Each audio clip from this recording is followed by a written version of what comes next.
안녕하세요. 변방 목사의 아침 묵상 2021년 3월 12일 금요일 아침입니다. 오늘은 창세기 3장 14절로 24절 말씀을 통해서 나만을 생각하는 이런 말씀으로 제목으로 함께 말씀 묵상의 은혜를 나누도록 하겠습니다. 어제 2021년 목회사관학교가 첫 이륙의 순간을 가졌습니다. 강사님들의 열정적인 헌신, 사관장님과 팀원들의 섬김, 그리고 사관생도들의 뜨거운 배움의 갈망이 어우러진 최고의 자리였습니다. 사관학교는 지식의 배움의 자리가 아닙니다. 여기서는 경건의 훈련과 관계의 확장이 일어나는 자리여야 할 것입니다. 2년이란 시간 이런 변화가 일어나기를 간절히 기도해 봅니다. 개인적으로는 어제 여러 일들을 통해서 저를 다시 한번 돌아보는 그런 시간이 되었습니다. 상대의 숨겨진 모습을 고려하지 못하고 내 입장만 생각하고 조급한 마음에 앞질러 가버린 그런 저의 모습을 어제는 절실하게 보게 되었습니다. 얼마나 부끄럽고 죄송한지 저 자신이 한심해 보이는 그런 날이었습니다. 정말 주님 앞에 이제는 더 넓은 마음으로 나보다 남을 생각하는 그런 사람이 되고 싶고 내려가는 자의 길을 만들고 싶다고, 그래서 책받침이 되고 싶다고 선언하고 걸어가면서도 여전히 저만을 생각하고 있는 저 입장이 중요한 저의 모습에 정말 얼굴을 들 수가 없었습니다. 여전히 내 속에는 올라가는 사람의 추진력으로 일하려는 그런 태도와 마음을 가지고 있었던 것입니다. 사람을 존중하고 품고 겸손히 들으며 그 마음을 헤아릴 줄 아는, 왜 그랬을까? 어떻게 그러다 그랬을까? 이런 여유로운 마음이 왜 제게는 없을까? 참 많은 생각을 해보게 되었습니다. 오늘은 어떤 말씀으로 이런 나를 지도해 주실까? 그런 마음으로 오늘 말씀을 대합니다. 본문에는 아담과 하와를 유혹한 뱀에 대한 하나님의 처벌을 말씀하시며 원복음이라 일컬어지는 놀라운 소망을 전해주는 말씀이 기록되고 있습니다. 오늘의 요절 14절, 15절 말씀입니다. 여호와 하나님이 뱀에게 이르시되 내가 이렇게 하였으니 내가 모든 가축과 들의 모든 짐승보다 더욱 저주를 받아 배로 다니고 살아있는 동안 흙을 먹을지니라. 내가 너로 여자와 원수가 되게 하고 내 후손도 여자의 후손과 원수가 되게 하린 여자의 후손은 내 머리를 상하게 할 것이요 너는 그의 발꿈치를 상하게 할 것이니라 하시고, 여기 주목해야 할 사실은 하나님은 아담과 하와에게는 왜 그런 행동을 했는지 질문했지만 뱀에게는 질문 없이 바로 저주를 하고 있다는 사실을 주목해야 합니다. 하나님의 형상을 담고 하나님의 생기를 불어넣어 생명이 된 인간을 향한 하나님의 특별한 사랑이 존재한다는 것을 묵상을 해보게 됩니다.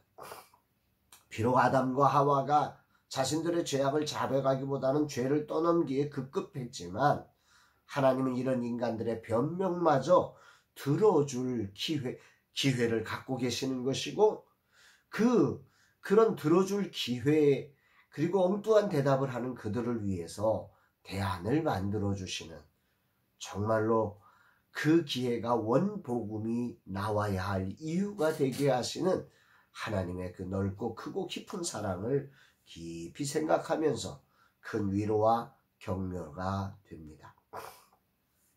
어제 실망스러운 내 모습에 부끄럽고 숨기고 싶지만 이런 저의 마음까지도 물으시며 변명 같은 내 마음의 소리도 들어주시는 이런 주님이 계셔서 얼마나 감사하고 좋은지 모릅니다.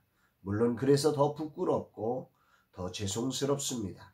60의 나이에도 여전히 이런 제 모습, 정말 주님 앞에 더 이상 이런 모습으로 나서고 싶지 않은데 그런 안타까움의 마음, 그러면서도 한편 이런 모습에도 여전히 받아주신 하나님의 사랑에 너무 감격스럽습니다. 하지만 사단에게는, 이 뱀에게는 질문조차 없이 바로 저주하고 계십니다. 왜냐하면 사단은 이미 타락하여 하나님을 대적하여 쫓겨난 존재이기 때문이죠. 그렇기 때문에 사단이 더 인간을 질투하고 더 큰지 우는 사자처럼 인간을 끌어내리려고 하는 그런 마음을 가진 것은 아닌지, 우리를 유혹하고 넘어뜨리려고 막 우는 사자처럼 달려드는 이유가 이런 질투의 마음들이 있기 때문은 아닌지, 물론 근본적으로 하나님을 대적하는 존재이지만 그 인간의 특별한 사랑 안에 거하는, 과거 자기가 받았던 그 사랑이 기억나며 인간을 향한 질투의 감정들이 사단에게는 있지 않을까, 그런 생각도 해보게 됩니다. 어쨌든 오늘은 부끄럽지만 저를 돌아보게 하시고 다시 시작할 기회의 날을 허락하신 주님 앞에 감사를 드립니다. 주님의 십자가가 없다면, 하나님의 전적인 은혜가 없다면 저는 진작에 끝내야 하는 인생이었습니다.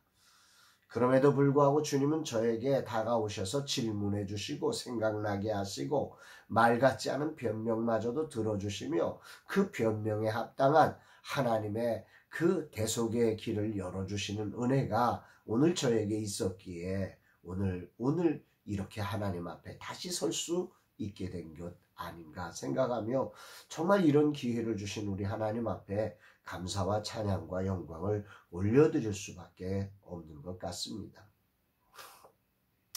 그러면서 그렇게 범죄했던 하와의 후손을 통해 하나님은 놀라운 예언을 하시죠.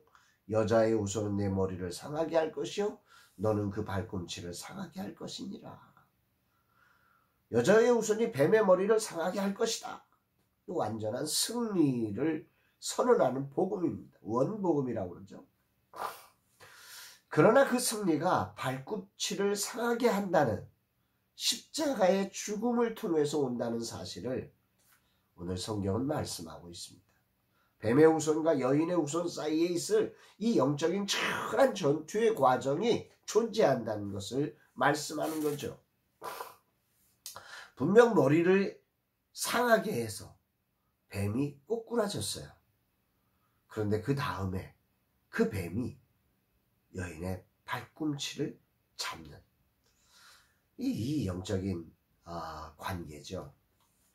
우리의 믿음의 삶이라는 게 이런 예수 그리스도의 그 십자가의 완전한 승리를 믿고 그 승리의 삶을 살지만 여전히 사단은 우리의 발꿈치를 무는 이런 관계 속에서 믿음으로 주님의 승리를 믿고 이 발꿈치를 묻은 사단의 세력들을 밟고 지나갈 것이냐, 아니면 물렸다고 이 사단한테 패배했다고 주저앉을 것이냐의 삶이 믿음으로 살아가는 우리의 삶의 자리가 아닐까 하는 생각을 해보게 됩니다.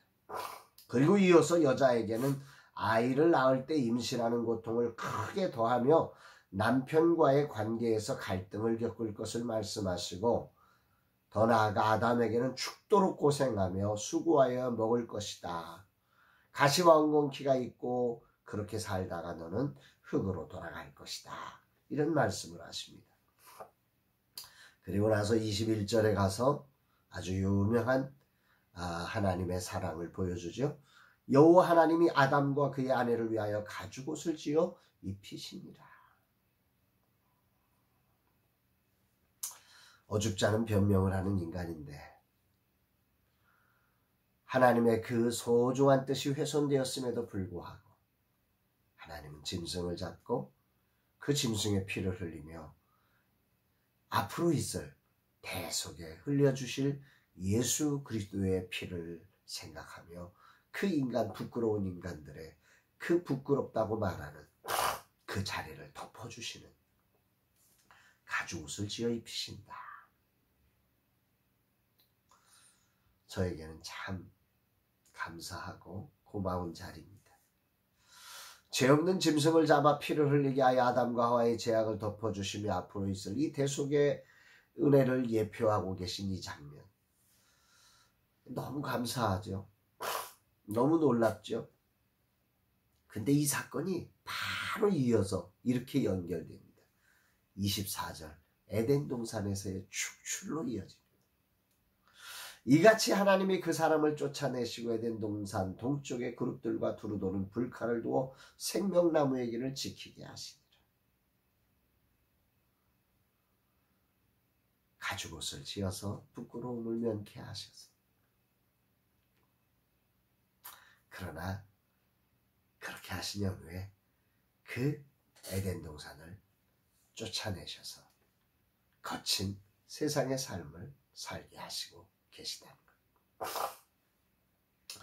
오늘 주님은 내게 어떤 말씀을 하시는 것인가? 인간은 뱀과 다른 존재로 그 특별함이 범죄의 자리에서도 분명하게 드러납니다. 인간은 그럼에도 불구하고 인간을 포기하지 않으시고 결국 가죽옷을 입혀 그들의 부끄러움을 감추시며 다시 시작할 기회를 주십니다. 이런 실패의 현장이 도리어 복음의 기회가 되게 하시는 하나님의 큰 사랑을 오늘 본문은 우리로 묵상하게 하는 아침입니다. 정말 할렐루야입니다. 그러나 분명히 기억해야 할 그 사실은 인간이 뱀과 같은 저주를 받진 않았으나 삶의 고통과 고난이라는 형벌을 죄의 대가로 받고 에덴 동산에서 축출되기까지 했다는 사실을 이 아침 겸손히 묵상하게 됩니다.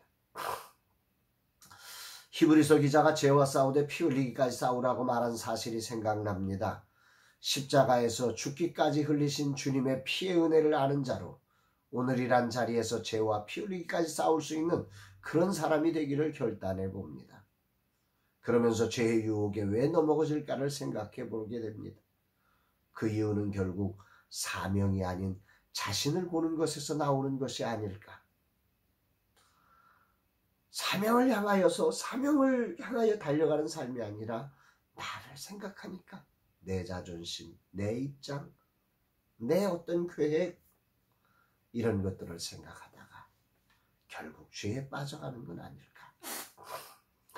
너무 쉽게 넘어지는 저를 돌아보는 시간. 주님은 하나님의 특별함, 사랑의 특별함과 그 무거움을 동시에 생각하게 하시고 계십니다. 이제 60의 나이에 여전히 내 입장만 생각하고 내려가는 자의 길을 만들겠다고 말하고는 여전히 올라가는 자의 삶을 사는 내 모습을 생각하며 두렵고 떨린 가슴으로 주님 앞에 서게 됩니다. 인간이란 존재가 어쩔 수 없이 자기만을 보는 한계를 가진 인간이기에 이런 모습은 피할 수 없는 숙명이 될 것입니다. 그러면 어떻게 하는가? 그것은 내 입장을 버리는 것입니다. 오직 사명만 붙들고 나가야 합니다. 언제까지? 죽을 때까지 말입니다. 이게 가능한가? 이것이 주님이 가신 길이었습니다. 주님. 이 찬양의 가사가 오늘 아침 생각납니다. 얼마나 아프셨나 못 박힌 그 손과 발, 죄 없이 십자가에 매달리신 예수님. 나야 죄로 매달리지만 예수님은 죄 없이 그렇게 매달리심에도 누구에게도 원망하지 않으시고 그렇게 죽기까지 순종하셨던 주님을 묵상해 봅니다. 나 같은 죄인을 구속하시기 위해서 말입니다. 주님, 오늘도 가죽옷을 입혀주시는 은혜에 감사합니다. 그럼에도 여전히 나만을 생각하는 이 종의 모습이 부끄럽고 죄송합니다. 이 종을 불쌍히 여기소서, 이 종을 붙잡아 주소서, 당신을 닮게 하소서, 당신의 삶을 조금이라도 이 땅에서 재현하며 살아가게 하소서. 주여, 오늘도 당신의 은혜가 아니면 살 수 없습니다. 부끄러움에 견딜 수 없습니다. 이 종을 붙잡아 주소서. 사랑하는 여러분, 오늘 저는 참 부끄럽습니다. 내 입장이 뭐가 그렇게 중요한지, 왜 그렇게 급한지,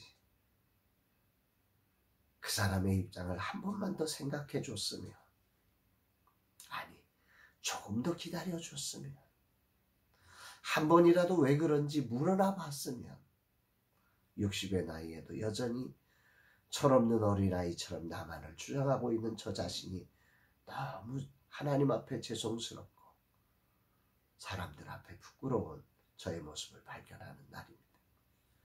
그럼에도 불구하고 저 같은 자를 위해서 겉옷을 만들어 입혀주시는 주님의 사랑, 그 크고 넓고 깊은 사랑을 생각하며 저 다시 한번 일어나서 내려가는 길을 만드는 사람으로 책받침 역할을 정말 하고 싶습니다. 내 남은 생에 정말 주님께 발견되고 싶습니다. 사랑하는 여러분, 이 십자가의 은혜를 기억하며 단순히 그 십자가의 은혜가 과거를 덮는 은혜가 아니라 오늘을 여는 은혜가 되어서 주님의 삶을 우리의 삶의 현장에서 재현해내며 주님의 영광을 선포하는 우리 모두의 삶이 되었으면 좋겠습니다. 사랑합니다, 여러분.